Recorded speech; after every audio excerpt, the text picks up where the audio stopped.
show, man. We do. We got a guest on the show, Big Kev in the building, man. Thank you so much for coming through. And we want this is the segment where we want to talk more about you. Yeah. You know what I'm saying? And things you doing. So, Reese, take it away, Brody. So, man, my man Kev, man, you West Side guy. Yeah. So you talk to us just a little bit about growing up out here, Fresno, West Side, through your years, Edison. Take us a little down memory lane. Down memory lane. A little bit. Yeah. Just a little bit. There's a lot of stories. I know. I said we could be here all day. We'll be here all day. Take us through a little bit of that little memory lane growing up and all that good positive stuff. Yeah. First of all, I don't even feel like a guest. Like I feel like I'm at home right Okay. now. I forgot we were on the podcast right now. I thought we was in the living room or something. Or at the rec or something like that. Right. A little barbershop. Yeah. But the West Side was a great place to grow up as a kid, man. The West Side gets a lot of negative press because I will say, in all honesty, the crack era hit the West Side real hard. Ooh. And that's when I grew up. So Okay. the West Side was really popping, and there was times where it was real dangerous. So I grew up in the areas where people have the legendary stories, good and bad. So I lived on Martin Luther King Jr. Boulevard, 2917, way back past the Dog Pound.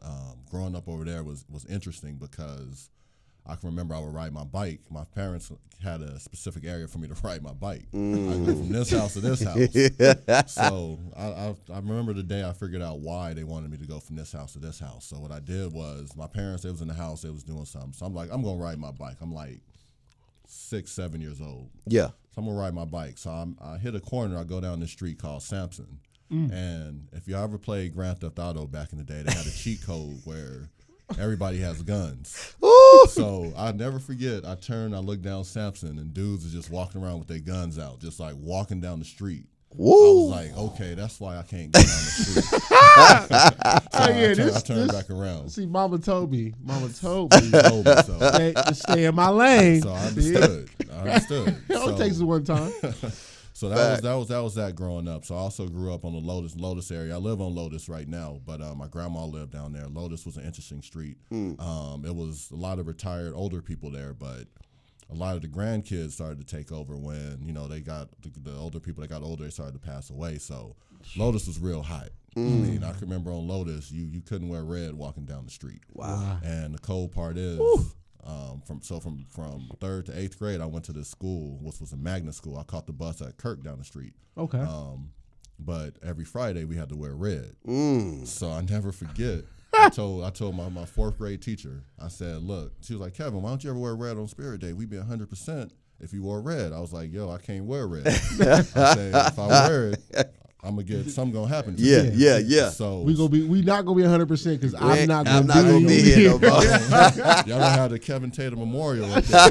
But I never forget. She said, "Well, Kevin, I'm gonna go down there and I'm gonna tell those guys that you can wear red on Friday." Oh. I was like, "Go ahead."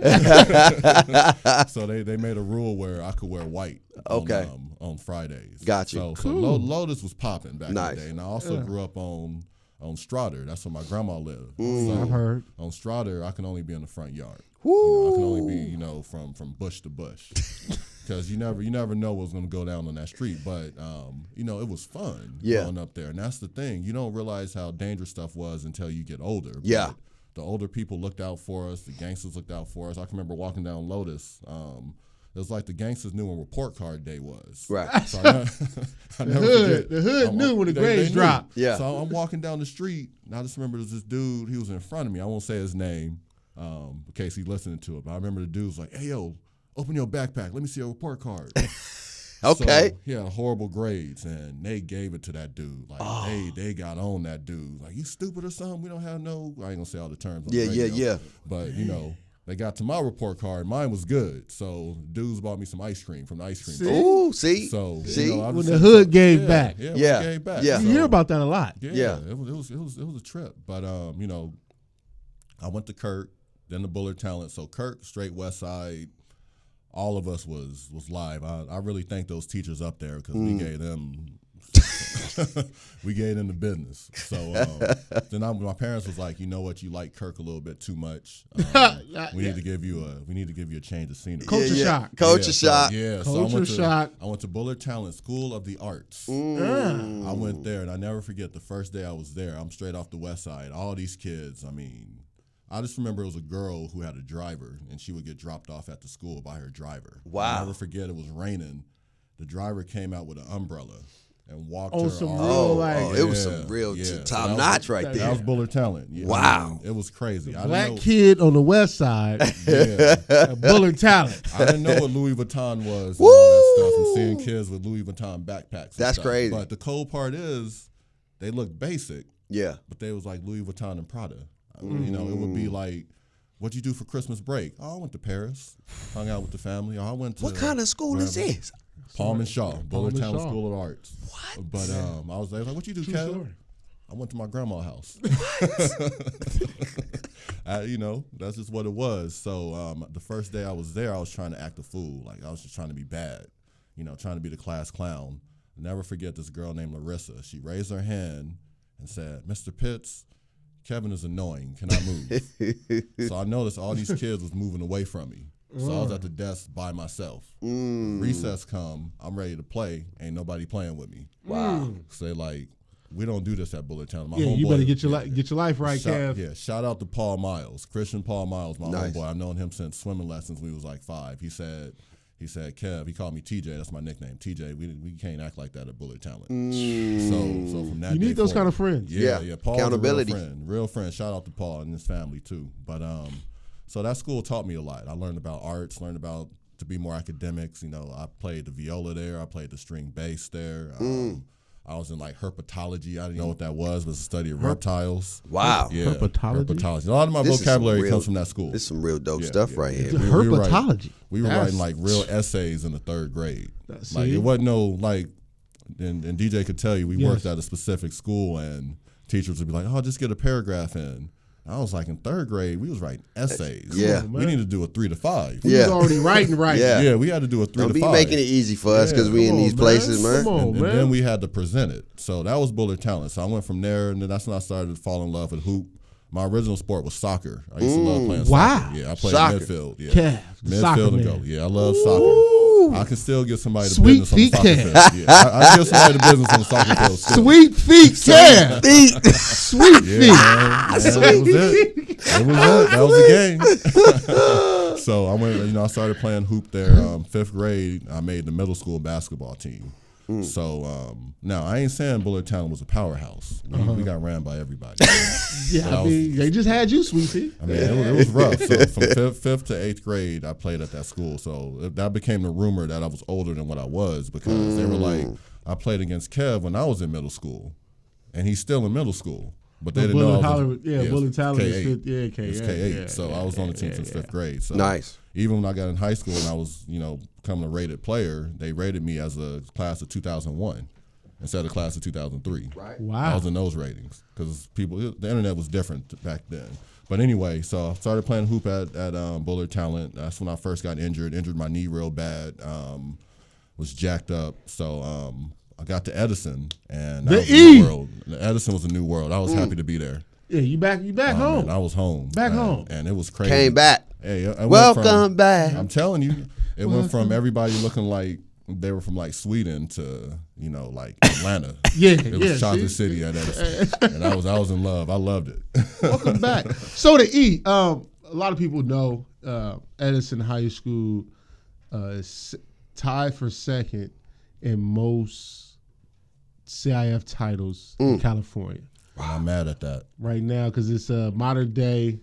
I think tied for second with Union, See, I'm mad at that. which is crazy that you're tied for second with Union. 2 Fresno schools is top 3 in CIF titles in the state. Who would ever thought? Well, see, this the cold part though. What's the cold part When about I was this? in school, we had more than modern day. We was number 1. Wow. It was. Yeah, we was number 1, but some other stuff happened. But yeah, we had the most wins west of the Mississippi because cats wasn't touching us, and it just wasn't like we was just playing, local teams. Right. We go down to LA and dominate. We go down to the Bay and dominate. Like we would go down and get teams of business. We didn't have no 6'8", no 7 feet. I was the tallest cat. I'm 6'3". Wow. Man. But we just ran teams into the ground. You know, our goal was like we would get mad if we was pressing you and you got past the free throw line on our side. We was mad. We didn't want you to get past that free throw line.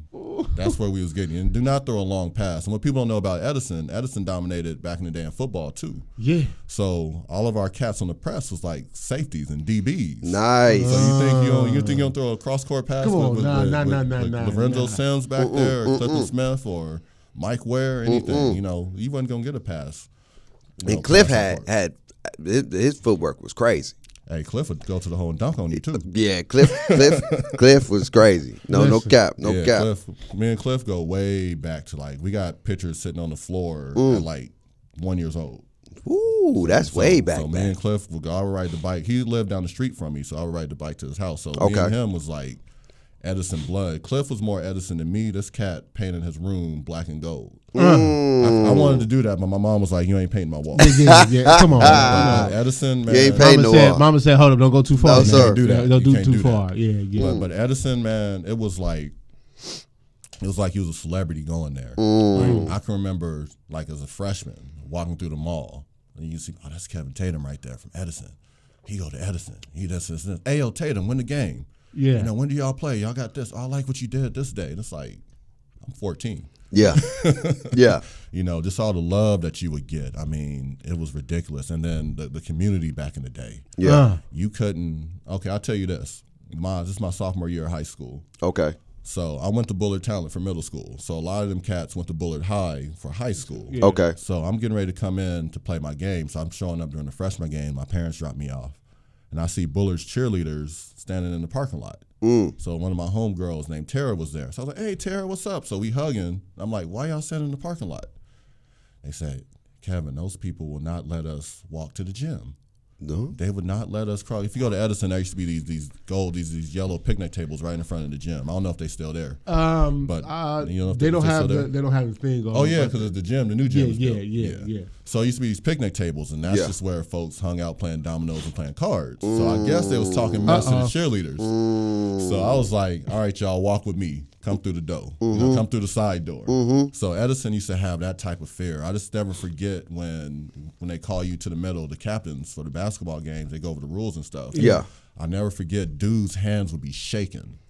Like, I remember when they would say, you know, Kevin's a captain, you know, this captain, whatever, you go to shake their hands, they would be like trembling with fear. Yeah, because I've heard, you know, it used to be real standing room only in the gym. Oh, yeah. Like when y'all trying to inbound the ball, it was a guy that's basically like, what's up? Yeah. You know, like that's how live Edison was during that stretch. Ask Javance Coleman. I say when me and Javance went at it, Edison against Hoover.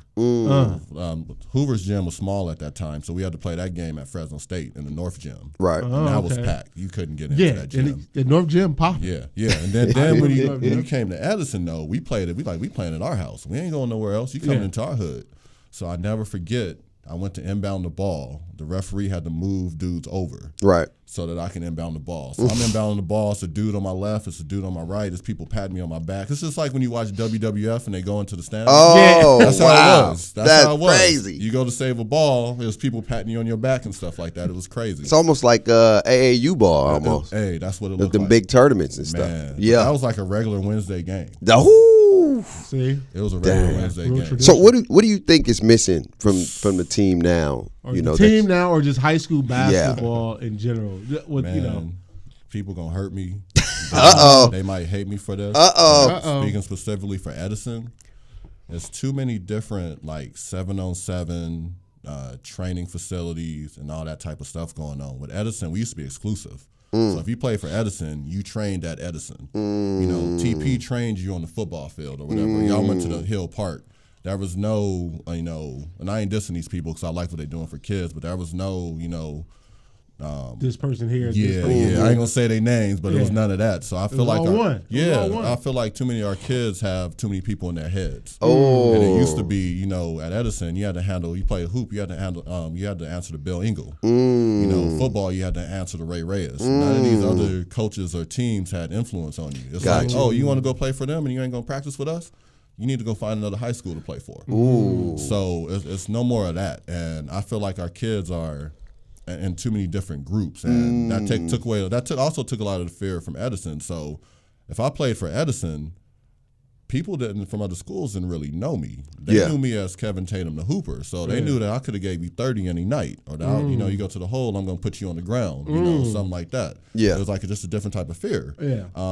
If we had all these training facilities, people would have knew the nicer, comical, cool sides. When I played hoop against them, it was like, oh, this is Kevin. We train together. Yeah. So I ain't scared of him no more. Yeah. I mean, but that's the state of sports. Yeah. It's big buddy now. Everybody cool. That whole, don't talk to them, it's changed. Yeah. Look, I'll tell you this. When I didn't like my rival in high school, like, we didn't really like our rival in high school. Like, it was we real didn't life. talk to people from Bullard. Yeah. Yeah. It was really like gang related. Yeah. It was gang related. We didn't really hang out with people from Mayfair. Because at Artesia, Mayfair was a rival. We didn't really, Like, I had my boy that I ended up meeting outside of school, he ended up going to Mayfair. And, like, it was people used to look at me crazy, like, you got a Mayfair friend? That's the homie. That's crazy. But it was like that. Yeah, but see, it ain't like that no more. And the thing about it was, I just remember it was me, it was Cliff, this cat named Renzo Sims, I think it was Jeff and Veron. We was in the mall. I don't even know why, because I didn't even hang out that much. But we was in the mall together. I never forget, it was these dudes from Central. They was like, hey, Kev, hey, yo, what's up? And we just walked right past them. We didn't say nothing to them. See? If that's we how come it's into the supposed to gym, be. we would come into the gym. People try to speak to us. The only people that we would talk to was Javance. Javance Combs. Yeah. He West Side. Yeah. So he was the only one. Yeah. And you wasn't going, Javance was kind of big, Javance, too. He was kind of big, and he could probably hurt you, too. Yeah, dog. Yeah, man. But no, I definitely understand that. I think on game day, I rock with it. But now in today's world, we need each other. You know what I mean? If we go into the store, if I see you at the mall, it's love. But when you on that court, we don't love each other right now. Because you got to think about it now. You got to think about it now, because when you create that mindset even off the floor, now based off even just history, we creating this distance and this isolation from each other. Like just because you go to this school, it's almost like internal slavery. Like you a house dude, I'm a yard dude. You know what I mean? Like, but we still black at the end of the day. You get what I'm saying? And so you go to this school, I go to that school, I can't talk to you. Like we forgetting about it, that we all in this together. You know what I mean? And even think about it in the business terminology, when you got one black business doing probably the same thing as the other black business, and we over there, well, don't talk to them because they sell chicken too.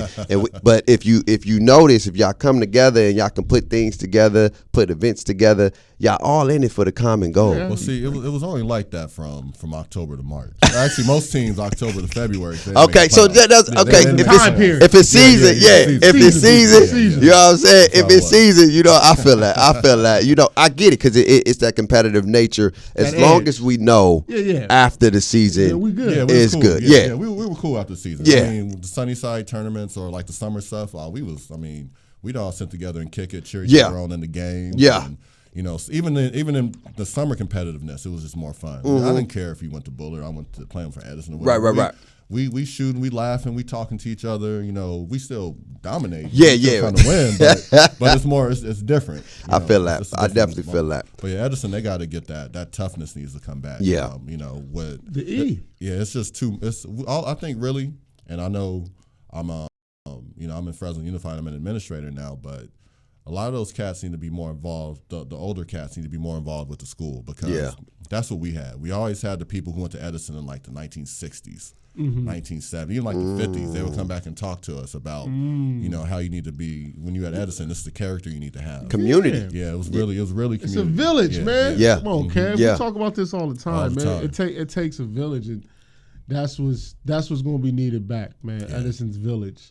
And once the village comes back, and once we get the village back, I think, and I feel like my man Mike Stamps, he's doing a lot of great things. He's a guy right now changing that narrative, getting Edison back to being what Edison was. And so that's what has to continue to transpire through the rest of sports and the rest of the school, period. And, Yeah, Stamps, I was going to say real quick, Stamps was one of the cats. So Stamps was, a few years older than me. when I came in, Stamps really looked out for me when I was in high school. Nice. As a young dude, because again, I was a younger dude playing up. Yeah. I didn't really play, I didn't play freshman or nothing like that. Right. I always played up. So, Stamps was a cat that was would be in my head with stuff. Or even when cats would be trying to, because I'm a kid, these dudes was 17, 18. Yeah. And I don't know that they messing with me, Yeah. messing with my head, Right. saying stuff. So Right. Stamps would come up to me like, hey, yo, Kev, don't take that serious, man. They just doing this. Yeah. Or Kev, you ain't got to do that. So shout out to Stamps. No, Stamps real always talk. looked out for me. So Kev, man, now that you're in education, right? Mm-hmm. Total different realm from hoops. What made you get into education, and what are some things you want to see in the future generation in regards to education? With education, so I originally wanted to be a lawyer. I wanted to be in the attorney game. But, Okay. Okay, Kev the lawyer. I wanted to do that, but I'd gone to this law office to try to get in just to see if I liked it. And everybody was cool. Cats had Porsches. They driving to top bins. I mean, if they had a regular car, it wasn't a regular car. It was hooked up. But I came in, it was 10 o'clock. A lot of them was drunk already, like drunk. Faded. Like, man, gone. At 10? It's just 10 a.m. It's 6 o'clock somewhere. Yeah, but they was like, yeah, this is how we do it. This is how we have fun. We do our jobs, and we have a good time. I'm like, I ain't trying to be an alcoholic. Right. Like these cats. Facts. So my parents have been in education. They've taught. My dad has taught for 100 years. My mom taught for 100 years, forever. Yeah. So I grew up being in their classrooms and being a helper, being an aide, doing all this type of stuff. So Cool. I needed a job while I was at Fresno State. So Yeah. my pops was like, well, my mom was actually, you can be a noontime assistant. Okay. So that's what I started off of opening kids' little ketchup and they milk and making sure they go into class, watching them at recess. And I was like, okay, I like this. So then I got into special ed because that was the only job that was open. Okay. So I became a special ed aide. Gotcha. Okay. And had a ball. I really had a ball doing special ed. So I said, okay, I might want to be a teacher, but I still want to do this law thing. Then what happened is, and this is a story that I shouldn't repeat, but I don't care. So what happened is the lady I was working for, and I'm doing a whole bunch of work, running Right. groups, all type of stuff, and she's doing what's called IEP meetings, which is, it's a meeting with the parents. Got you. But one day she told me to get her check out of her cubby. So all right, cool. So I got her check. It was open. So I looked at it. I saw how much she made, and then I saw how much I made. Then I saw how much work I was doing and how much work she was doing. Yeah. And I saw that check, and I was just like, Yeah, this. Yeah. This what she make? Yeah. So I already like working with kids. I was Yeah. living with my parents, and I was like, I'm going to become a teacher. So I started subbing. That's awesome. And subbing made me fall in love with it. So I started off subbing at the schools that nobody wanted to go to. So my first job was in school suspension at Tehipity. Oh, wow. Yeah. Okay. Yeah. Oh, you dove right in. So I had, Listen, people, Yeah, y'all don't know Fresno about this. people, Tehipity, and I'm not even from Fresno. Yeah. But Tehipity, Tehipity. sheesh. And Tehipity during the market crash too. When I came during the market crash, so you know what happened during that time. So I had a bunch of young bulldogs in my class. So this boy walked up to me. He was the first one in there that day. So me and him was just talking, getting to know him while he in trouble. Dude was real sharp. So I did the first day. It was all right. The second day, packed with kids. Then I'm like, okay, cool. We're going to do the lesson. This boy said something crazy. The first bulldog I had in there, he said, don't worry, Tatum, I got him. Every day I was at Tehipity from that day forward, I ain't had no problems. No problems. So that was Tehipity. So that was my first exposure. And then I decided to get my teaching credential, went to Fresno Pacific. Nice. Ended up getting my master's at Fresno State and started teaching at Gaston and My man. working at Gaston. Yeah. And DJ did a lot of good work up there at Gaston. I mean, we really held that school down a lot. It was different, wasn't it? Different. It was different experience. Walking into that buzzsaw, it was good. I mean, I had a lot of fun just being exposed to all that kind of stuff, being one of the black men on campus. Yeah. Nice. Holding that weight, because that's a lot to carry. Whole lot. Because you gotta be a certain way, but then it's also we have to be the realist when we come to talking to our kids. We do. Yeah. And we couldn't sit there and always get a political answer. We had to really Be real. That's be the real, truth. Direct. and that's how we rocked and everybody didn't look at our ways and felt that our ways was like we was being favorites or showing favorites, but it was, we was favorites and too nice, I guess. Yeah. It was just more or less we knew how to say it, what to say, and it's like, okay, why are kids willing to go and not be late to Tatum's class, or why they don't want to be late to DJ's class? Right. Because they know when they come to our class, it's a different kind of love. Yeah. It's a real love. It's you're not about to do what you want, but you're going to get this work all at the same time. Yeah. But they enjoy being in Tatum classes. Tatum will show them. I'll walk into Tatum class, and they watching Roots. Yeah. You feel me? They watching stuff to highlight the things that was going on in our community. Facts. Like you wouldn't even know that Tatum taught Chicano studies. When you look at him, you're like, Chicano studies? Yeah. But my man is well versed into Chicano studies. He's well versed into Black history. He's well versed into U.S. history. So that's why he was like our Swiss Army knife of history. Right. You know, his elective was a Swiss Army knife class, and so that's how we rocked over there. See, people don't know I taught science. I came in teaching biology and environmental science. That's where I started off. Wow. Biology, environmental science, and then I did a little bit of physics, but my math ain't that strong, so I had a lot of TAs. But that's where I started with teaching, and then I did government and econ, and then by the time I got to Edison, I taught so many subjects. Not Edison, sorry, Gaston. I was at Edison for summer school, but at Gaston, I just wanted the kids to have a well-versed knowledge to where you're not going to school to do work. You're not going to school just because your parents make you. You come in here to learn so that you can get something out of it. So my main thing is I wanted my kids to be able to speak real well and write, because it's this listening, thinking, speaking, reading, and writing. Yeah. You have those skills, you can do anything. So, exactly. So that's the way that I went. So we'd watch, sometimes we'd watch music videos. I have a music video on, but I'd have it on silent. Yeah. The video would be on silent. So I had the kids watching and say, okay, what do you think this video is about? What do you think the song is talking about? So I would get them to really see something that they recognize and write about it. A lot of the songs were older, from my era. Yeah. So they hadn't seen the video. Then I played a song.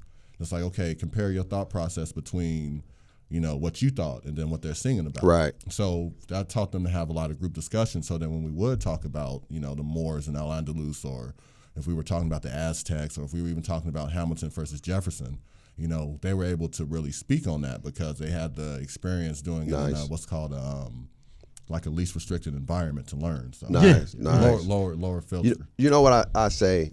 A lot of times, man, when you get, a kid to trust you, you can get them. You can get them to invest into anything you need them to invest to, and that's the good and the bad. Because if you trust the wrong people, you can get submerged into the wrong things. You get what I mean? And then another thing I want to point out about your story is when you was at Tahibidi. When God has got you in the right direction, the right path, He gonna protect you. Right? Absolutely. You was in the trenches. In the trenches, but He said, "Look, I got you. This is what your calling is. This is what I want you to do. So, I'm gonna make sure you're in good hands." And that's dope, man. That's dope. What really touched me in education, what you saying that, that kid was a young bulldog. He ended up going to the military and he's doing cool now. Nice. So that was like his plan since he was 13 when I met him. I had another kid who was almost like a refugee. So his dad was in a very dangerous gang, like international gang. Woo. And his mom, they ran from El Salvador to the United States. Everything cool now. They cleared it all up. That's why I'm speaking on it. But this kid was like F student, F's and everything. I met him when he was in 10th grade, and he wanted to play baseball. I was like, you want to play ball, you got to have good grades. We're going to figure this out. Yeah. Right. And you're smart. Smart. Yeah. So long story short, he ended up doing good. He joined the Air Force, and now he fixes planes now. That's dope. Wow. So he went from being a runaway to almost going back to a gang to now he's doing some big things. These planes in the air. Yeah. So that just shows the impact that in education you can have on kids. And I ain't saying it's all me. It's God. Right. It's God speaking through me, because Facts. Some of these kids we get, it's like, I don't know how we can help this kid. Right. But I'm going to take a chance on him. Exactly. So before we get about it, we got two things. I want to at least ask this last question. How do you feel we can help the future generation moving forward? Like, what do we need to do to help the future generation in life and in education? And then we got a special treat for you, man. I don't know if you're ready for it, but we'll wait for that one in just a sec, man. So, look, it sounds difficult, when you bring that type of question. You know, you have people saying the kids don't listen, this generation is different. Really, generations are pretty much the same. Humans need the same thing. You know, they need food, shelter, and love. That's just what they need. That's what they need. And that's what we really need to do. And I just believe that we as adults have to start being a good example. Yeah. I have mentors that I've worked with, and kids would say, I would tell them to work with a mentor. They was like, nah, Kev, I'm going to work with you. Not Kev. They don't call me Kev. They say Mr. Tatum. Yeah. But they'd be like, I'm going to work with you. And I'd be like, why? I said, well, I saw that mentor on the block smoking, he was drinking. I was like, okay, he's grown, he can do that as an adult. But I went home and thought about that. I was like, dang. Just like in the Bible say, you can't just be a hearer of a word. You got to be a doer. Yeah. Facts. And I'm Facts. like, we as adults have to be better representations in order to help these kids. You gotta at least know your surroundings. Yeah. Yeah. If you go, don't be doing it out in the open in front of the kids you mentoring. Facts. So we got to be better examples. I think that'll be something that helps the next generation. Yeah, you can volunteer, you can do all of that, but if a kid sees you as a stand-up person, they're gonna be attracted to you. DJ can tell you that about being at the schools he's at. The kids you don't even know these kids. They don't know you, but you end up with like 10, 15 kids around you. Yeah. So being a good person and just doing right and being a good representation, I think that's how you help the next generation before you do everything else. Because you can mentor, and then you might have that kid who's like, yo, I just saw this dude doing something that they told me not to do.